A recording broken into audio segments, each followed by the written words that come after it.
छोट्या छोट्या गोष्टींना निर्माते कटिंग कॉर्नर्स करतात. ह्याचे पैसे मार, त्याचे हे कमी कर, मग तिकडे हे कर, असं ह्यांनी तुमचं प्रोजेक्ट छान होत नाही. मला कित्येक निर्माते असे माहिती आहेत जे म्हणतात की नाही, कॉफी ही इतक्या वेळाच द्यायची.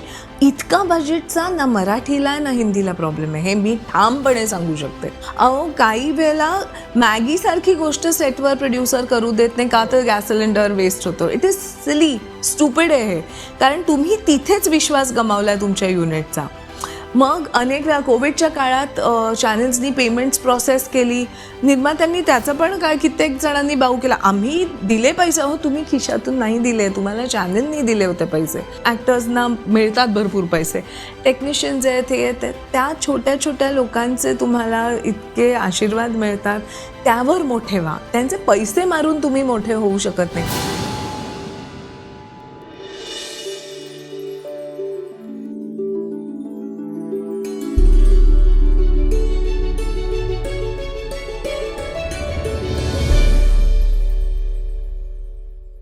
इतक्या बाहेर ज्या वर्किंग वुमन आहेत, काम करतायत आणि घरातली जबाबदारी पण तितक्याच चांगल्या तऱ्हेने बॅलन्स करतायत, तर तुला आधी इतक्या सिरियल आणि एवढं करताना कधी अडचण आली का? घर सांभाळून ते करत होतीस का घरी जबाबदारी घेणारं कोणी होतं? फार छान नशीब नव्हतं माझं तिथं, असं मी म्हणेन. कारण माझं लग्न झालं आणि 2च महिन्यात माझी आई कॅन्सरने आजारी झाली. आणि सो ते 1 वर्ष, but she miraculously lived very beautifully for the next 15 years. 15 वर्ष अगदी मौल्यवान वर्ष मला तिच्याबरोबर मिळाली, ज्यात माझी 2 मुलं झाली, माझं घर, माझं काम मी सांभाळू शकले आणि माझी मुलं माझ्या आईनं सांभाळली. सपोर्ट सिस्टम ही या क्षेत्रातल्या बायकांना लागतेच लागते. तुम्ही स्त्री आहात म्हणून कोणी कमी कामाचे तास देत नाही. मला असं वाटतं की फायनान्शियली पण त्यांना सपोर्ट दुसऱ्यावरती अवलंबून राहू नये, ॲब्सोल्युटली त्यांनी उभं राहिलंच पाहिजे. आणि तुमचे आयुष्यातले चॉईसेस त्यांनी खूप बदलतात. सपोर्ट सिस्टम मला ऑफकोर्स आईची होती, आणि माझी धाकटी मुलगी होईपर्यंत माझ्या खूप जवळच्या मैत्रिणीची आई त्या पाळणाघर चालवायच्या आणि त्यांनी अगदी आजीसारखं माझ्या लेकीला सांभाळलं. सो ही माणसं त्या वेळेला माझ्या आयुष्यात आली आणि म्हणून मी करू शकले. आणि ऑफकोर्स आम्ही दोघांनी, विशाल माझा नवरा आणि मी, आम्ही ठरवलं होतं की एकानं कुणीतरी सतत असायचं. सतत एका माणसाच्या सान्निध्यात तुम्ही दोघं एकत्र असतात, या तू आणि तो असं नाही मला म्हणायचंय, कोणीही अभिनेत्रीने कुठलाही अभिनेत्याला, तर असं होत नाही का की खरोखरच तुम्ही प्रेमात पडताय? प्रेमात असं नाही, पण एकमेकांच्या समस्या जाणून घेताय, एकमेकांची जास्त जवळ येत आहे, असं वाटत नाही का? मग त्यावेळेला घरी तुम्ही कसं वागता, किंवा प्रायोरिटी द्यायची झाली तर त्यावेळेला अरे हा रोज माझ्यावर आहे, हा माझा मित्र आहे, मला ह्याला जास्त प्रायोरिटी दिली पाहिजे का? घरातल्या अडचणी आहेत, तिथे आज नवऱ्याकडे दुर्लक्ष करायचं, मित्राची अडचण जास्ती आहे, त्याच्याशी बघूया काय, असं होतं का कधी? स्वप्नील बरोबरच खूप छान आणि इंटिमेट सीन्स असतात. आता छान आणि इंटिमेट मी म्हणतेय कारण खूप सुंदररित्या ते शूट केले जातात. तिथे माझ्या कोस्टार्सना तेवढं क्रेडिट द्यायला हवं. स्त्रीला स्पर्शातून कळतं की इथे काय गडबड होते. जर त्यांना ते तसं त्यावेळेला वाटलं असेल तर ते माझ्यापर्यंत त्यांनी पोचू दिलं नाही आहे, जे खूप कठीण काम आहे. आणि दुसरी गोष्ट अशी की ते जर पोचलं असतं तर सगळे खाट सगळे ते धागे तुटून जातील. सो हा प्रोफेशनलिझम जितका माझ्यात आहे तितका माझ्या त्या कोस्टारमध्ये सुद्धा आहे. त्याचबरोबर आपण सुशिक्षित तर आहोतच, आपण एका मॅच्युरिटीनी येतो आणि तुम्हाला जर ह्या भिंती घालता आल्या नाहीत तर प्रत्येक सेटवर तुमचं कुठेतरी जीव गुंतून तुमचा हार्टब्रेक होऊन तुमच्या डोक्याची वाट लागू शकते. तर स्वप्नील आणि मी सीन करत होतो, आमच्या डोक्याला डोकं आहे, नाकाला नाक आहे, ओके, आणि as if it will go into a kiss, but it is satellite television, national television आहे, त्यात हे रिजनल आहे, त्यामुळे त्याची आपण पलीकडे जाऊ शकत नाही आणि आम्ही जाणार नाही. म्हणून आमच्या दोघांच्या मध्ये एवढूच फक्त एका श्वासाचं अंतर आहे आणि तिथे एक तिसरा माणूस बसलाय जो आमच्या एका श्वासाच्या अंतरावर आहे, जो मला थर्मोकॉल घेऊ दे. तर स्वप्नील पटकन म्हणाला, ॲक्च्युली काय ना, ऐक ना, असं वाटतं की आपल्या तिघांचं अफेअर आहे. तो इतक्या जवळ आमच्या होता. सो हे सीन्स शूट होताना ते इतके सेन्शुअस करणं हे आमच्या दिग्दर्शकाला जितकं चॅलेंज असतं, इथे आय मस्ट से की स्वप्नील खूप गोष्टी हातात घेतो कारण रोमॅन्सचा किंग येतो. सो कठीण आहे हे होणं. जितकं सोपं वाटतं सेटवर कुणाबरोबर तरी अफेअर होणं, तितकं ते सोपं नाहीये. प्रेम हे कुठेही होऊ शकतं. त्याला तुम्ही ते कुठपर्यंत न्यायचंय आणि काय बंधनं घालायची ही प्रत्येकावर.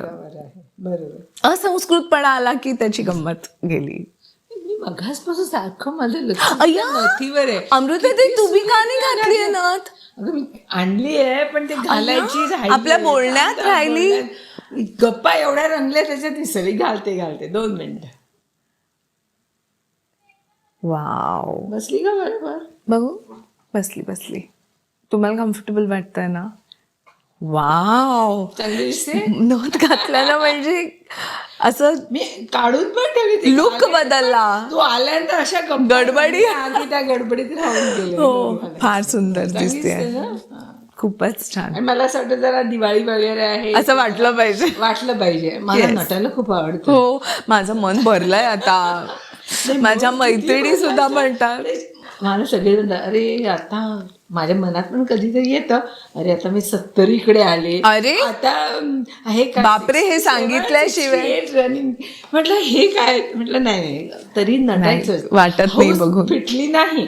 खूप महत्वाचं आहे स्त्रियांना सपोर्ट करणं, जे होताना नाही दिसत. त्याच्यासाठी तुला तुझ्या मिस्टरांना थँक्स म्हणावंच लागेल. Absolutely. त्यांनी खूप आणि काय ह्या घरून सपोर्ट असल्याशिवाय हे ह्या होत गोष्टी नाही. होतच नाही. खरंच मलाही नाही. अनेक जण म्हणतात, तू इतक्या सर्व गोष्टी कसं काय करू शकतेस. तर त्याच्यासाठी घरून सपोर्ट असणं जास्त गरजेचं आहे. तुम्हाला विचारायचं होतं की इतक्या सुंदर दिसता तुम्ही. माझ्या बालपणीचं हे एक चित्र आहे. तुम्ही न्यूज रीडिंग करताना. आणि मग तुम्ही का नाही या क्षेत्रात आलात? तुला सांगू का, मला ऑफर्स आल्या होत्या आणि दूरदर्शनच्याच पहिल्या एका नाटकात मी काम केलं होतं. बेबी म्हणून याकूब सईनचं नाटक होतं. त्यांनी मला घेतलं होतं. पण मला तेव्हाच माझ्या मर्यादा कळल्या की ऍक्टिंग ही अतिशय कठीण गोष्ट आहे.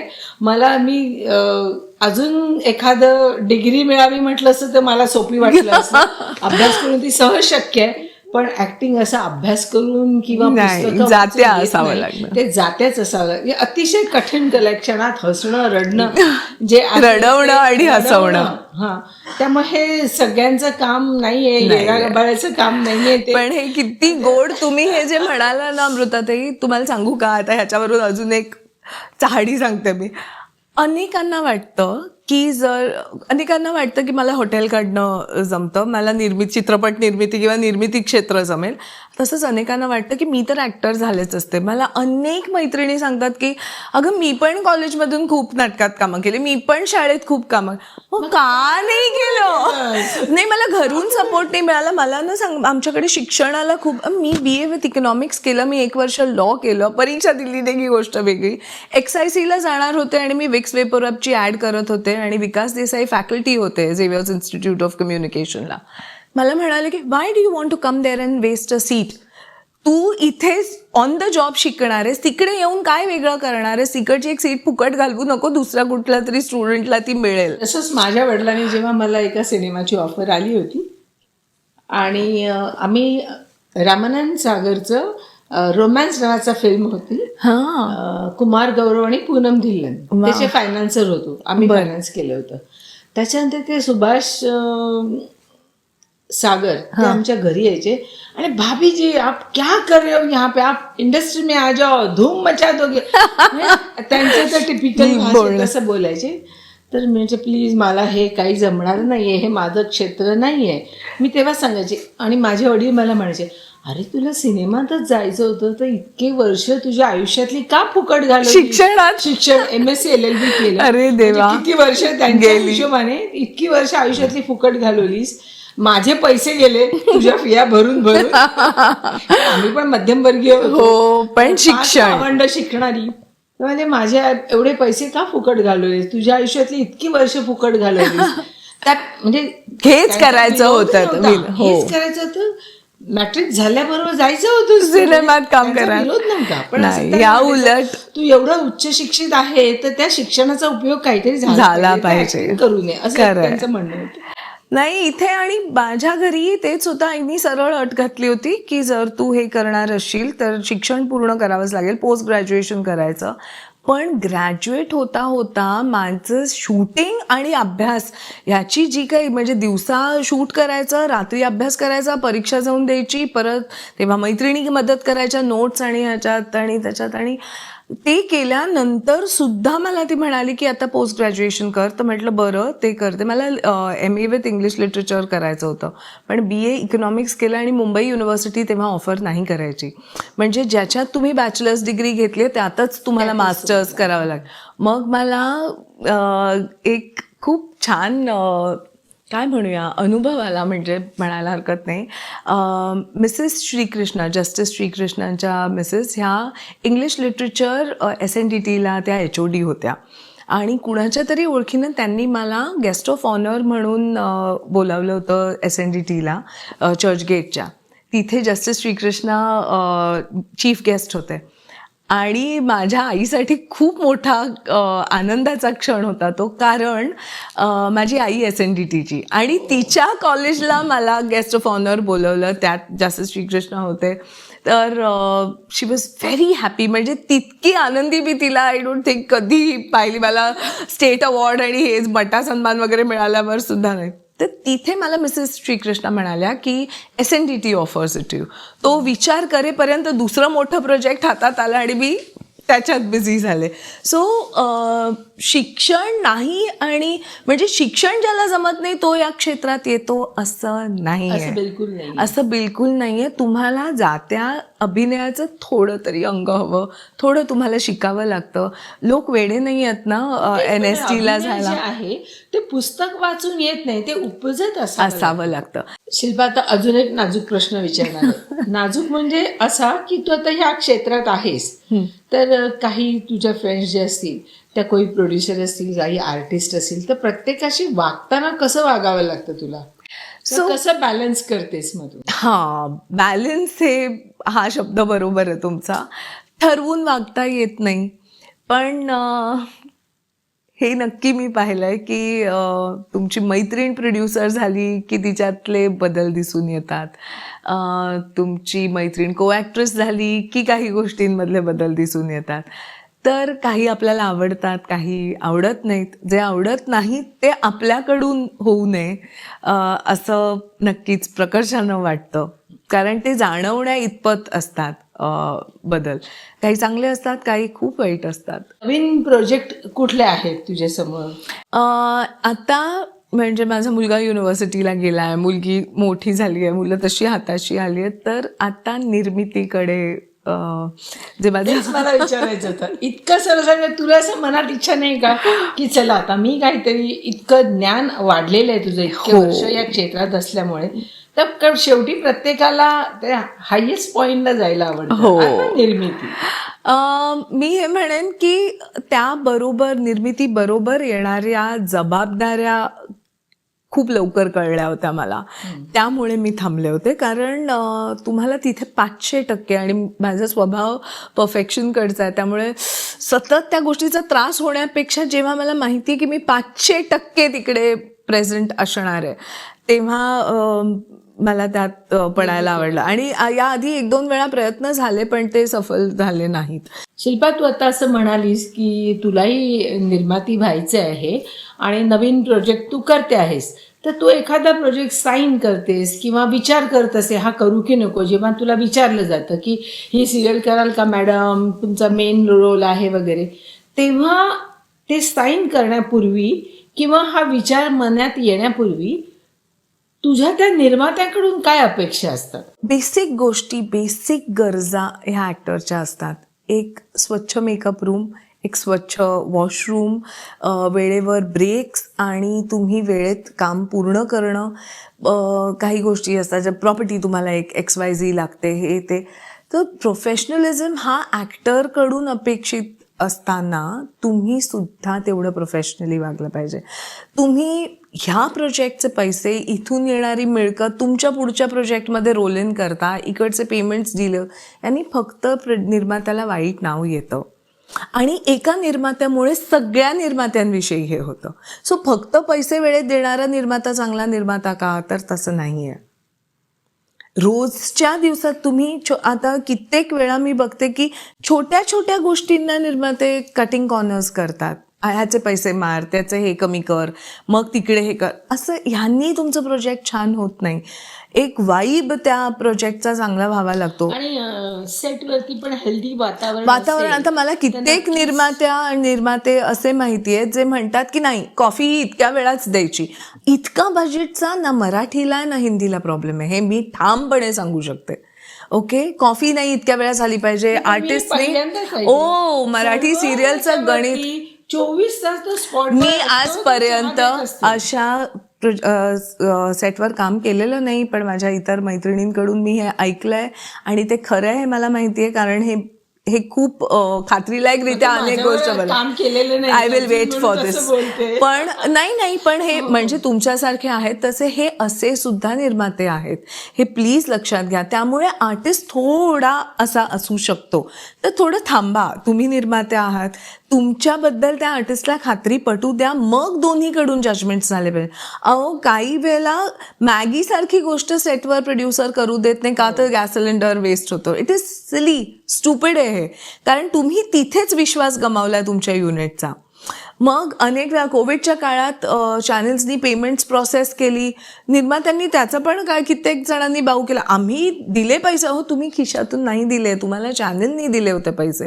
सो तुमचं कर्तव्यच होतं ते ऍक्टर्स किंवा टेक्निशियन्स पर्यंत पैसे पोहोचवणं. माझं मत याच्याबद्दल थोडं उलट आहे. आता माझ्या फुलराणीच्या सेटवरती किंवा श्यामच्या आईच्या सेटवरती ज्याला जे खाण्यापिण्याची तुम्ही चंगळ ठेवली होती की ही आवड असते ताई, पोट पहिलं भरलं पाहिजे. आम्हाला काही जणांना अगदी मटण खायचं असायचं, तर तेवढ्यासाठी लांबून ते मटण बनवून कोणतरी घेऊन यायचं आणि सेटवरती जेवढे नॉन व्हेजिटेरियन असायचे त्या सगळ्यांसाठी वेगळं बसायचे, कारण बरीच व्हेजिटेरियन मंडळी होती. जास्त. हे लाड आहेत. मी बेसिक गोष्टींचं म्हणते, खाण्यापिण्याची तर सगळ्यांचे मी लाड पुरवायचे नाही. आणि ही आवड असते. मी परत आपण म्हणतो ना, ही तुमची आवड आहे, हे केलेले लाड आहेत. मी त्याच्याविषयी नाही बोलत आहे. आणि बेसिक गोष्टी श्यामच्या विचारला तर उन्हाळ्यात तर कलिंगड कापून आणायचो, टरबूज ठेवायचो की. आणि मला असं वाटतं की माणसाचं पोट भरलेलं असलं की काम छान होतं, समाधानाने की अरे हे आपण एक्सपेक्टच केलं नव्हतं की आपल्याला कलिंगडाचा ज्यूस मिळतोय किंवा हे होत आहे. नाही, आणि मी तुम्हाला हे सांगते, अनेक प्रोड्युसर्स इतक्या आवडीनं, म्हणजे इवन तू तेव्हा तशीच्या सेटवर आम्हाला स्पॉट दादा येऊन सांगायचे की नाही, हमें बोला गया एक्टर को जो चाहिए आप मंगा के दे दो. म्हणजे असं करण्याची गरज नाहीये. कोकणात गेल्यानंतर फणस नाही खायचं, तर मग काय, तर मधल्या वेळेत मोठे फणस आणायचो, कापायचो, सगळेजण खायचं, मजा यायची, गंमत असते. आणि तो एक विरंगुळा असं नाही म्हणणार, पण तो छोटासा जो ब्रेक असतो ना, त्यांनी सगळ्यांना छान, खूप महत्वाचा आहे. त्याच्यामुळे जवळ येतात सेटवरची लोक, असं मला वाटतं. As a family. आता ते आम्ही इथे बघतो ना, जे युनिटमध्ये वातावरण आहे, म्हणजे आम्हा सगळ्यांचं, त्यात आमचा निर्माता एकटा वेगळा पडत नाही, पण सुरुवात त्यानं केली आहे. हेही मी तुम्हाला सांगायचं मला, की ते यायचे, काय करूया रे, असं येऊया, हे करूया, आणि मग आम्ही त्यांच्या बरोबरीने आलो. आता सगळे असे आहेत. असं मी खूप नशीबवान आहे त्या बाबतीत. सचिनजींचा सेट, सचिन पिळगावकरांचा, we were like a family. रड व्हायची शेवटच्या दिवशी शूटिंगच्या, ज्या प्रोजेक्ट्सना आम्ही केलंय. असं खूप कमी. तर माझं हे खरंच म्हणणं आहे की बेसिक गोष्टी आहेत ना, त्यात तुम्ही पैसे वाचवत नाही, तुम्ही तुमचं गुडविल गमावता, ॲटमॉस्फिअर जातं. हो ना. आणि छोट्याशा गोष्टीसाठी त्या टेक्निशियन्स, ऍक्टर्सना मिळतात भरपूर पैसे. टेक्निशियन्स आहेत हे त्या छोट्या लोकांचे तुम्हाला इतके आशीर्वाद मिळतात, त्यावर मोठे व्हा. त्यांचे पैसे मारून तुम्ही मोठे होऊ शकत नाही. आणि ही तीच लोक आहेत जी म्हणजे अगदी स्क्रॅचपासून प्रोड्युसर झालेत. Not that they were born out of things. त्यांनी उभं केलंय तुमचं अशाने नाही होत. आणि तो डोलारा खूप काळ नाही टिकत. कित्येक प्रोड्युसर्स असे आहेत ज्यांच्याबरोबर म्हणजे मी कमी लोकांबरोबर काम केलं, त्याच लोकांबरोबर परत परत काम केलंय. त्याचं मे बी गुपित हेच असेल की त्यांच्याकडून जे मिळालंय ते आणि मीही देऊ शकले ते. बरोबर. Very important. आणि फक्त हौसे मला सिनेमा काढायचा किंवा मला सिरियल करायची हे नाही, ते एका बाळासारखं असतं. सो तेही करेन लवकरच. त्याच्यासाठी तुला मी नक्की शुभेच्छा देईन. थँक्यू आणि ताई. छान विविध विषयांवर आणि मी सल्ला घ्यायला येईनच. निर्मिती क्षेत्रात पण तू असंच यशस्वी होशील. थँक्यू नक्कीच मला थँक्यू. वाटतंय. बरं, आज आपले गप्पा तर मस्त रंगल्या. हो. तुला बिर्याणी खाऊन जायचंय, मी बनवून ठेवलेली आहे. आणि आता मी छोटस तुला दिवाळी असल्यामुळे दिवाळीसाठी गिफ्ट देणार आहे. हो. अरे बाप रे. सगळं तयार दिले. थँक्यू. रंग आणि कंदील किती गोड आहे. बरं, बॉक्स सुद्धा पणत्या दिलेल्या आहेत. किती छान दिलेलं आहे की तुला कशाचाही बाजारात जाण्याची गरज नाहीये. थँक्यू. फार सुंदर आहे आणि मला हे खूप आवडलं याचं बास्केट. इथे ठेवू का आता? छान छान. हो. अरे बापरे. हे आमच्या कंपनीचे गिफ्ट आहे, सिरो म्हणून. ओके. हे सगळे प्रॉडक्ट अमेरिकेत बनतात. Wow. एकेका बॉटलची कॉस्ट तिकडे 2,500 ते 3,000 आहे. बापरे. पण इथे ते आणून माझ्या मुलाने त्याचे अनालिसिस केलेले आणि हे बनवले आणि ते हार्डली 250-300 रुपयात मिळतात. सगळे प्रोडक्ट 250 ते 300 प्रोडक्ट आहेत. अमेझॉनवर उपलब्ध आहेत. मी तुला त्याचे डिटेल्स नंतर मला आवडेल बघायला. आवडले हो. तर मग तू ते वापर. आणि हे माझी धाकटी सून, ती सगळे नॅचरल. येस. तिचे मी पाहिलेत मंजिरीला आणि तिचे प्रॉडक्ट्सही मी पाहिलेत. हो, त्यांच्या फार्मचे. छोटीशी गिफ्ट तुला दिलेली आहे. थँक्यू. तिला प्लीज थँक्यू सांगा. आणि हे सगळे त्यांच्या शेतातून ते बनवले. होय होय. ऑर्गॅनिक प्रॉडक्ट्स आहेत organic त्यांचे, मी products पाहिलं. आहेत. Very nice. Thank you thank you. आता दिवाळीचा नमस्कार केला झालं ना ताई म्हणते गले happy Diwali. Happy Diwali. Thank you ताई. फॅमिलीमध्ये पण मला नाही तुला नमस्कार सांगेन, तुम्ही पण. आणि आपण आता तुमच्या डिसेंबर पार्टीला भेटू. येस. हाय, नमस्कार. मी शिल्पा तुळसकर. माझ्या बालपणीपासून आत्तापर्यंतच्या आयुष्याचा ते खूप मोठा भाग आहे, कारण आपण रोज तिला न्यूज रीडर म्हणून पाहायचो. पण त्याहीपेक्षा ती एक सक्सेसफुल निर्माती आहे आणि ही गोष्ट मी अभिमानाने सांगते की ही निर्माती आहे. असं 1-on-1 गप्पा आमच्या कधी झाल्या नव्हत्या. फक्त निर्मिती क्षेत्राविषयी नाही, तर ती आता ज्या ज्या लोकांचे इंटरव्ह्यूज घेणार आहे. मी अभिनेत्री आहे, मला निर्माती व्हायचं आहे, हे बाय इट सेल्फ एक छोटं अनौपचारिक वर्कशॉप होणार आहे आणि तुम्ही हे खूप एन्जॉय करणार आहात. त्यामुळे प्लीज हे चॅनल लाईक करा, तुम्ही सबस्क्राईब करा. मी ऑलरेडी केलं आहे. आणि तुम्हाला कुणाला भेटायचं आहे, तुम्हाला हे इंटरव्ह्यूज कसे वाटले हे कमेंट्समध्ये नक्की सांगा. सो पुन्हा एकदा don't forget to like, subscribe and share this channel. माझ्यातर्फे आणि अमृता फिल्म्सतर्फे आणि आमच्या अमृताताईतर्फे तुम्हाला दिवाळीच्या खूप खूप शुभेच्छा. Happy Diwali. Love you. Diwali.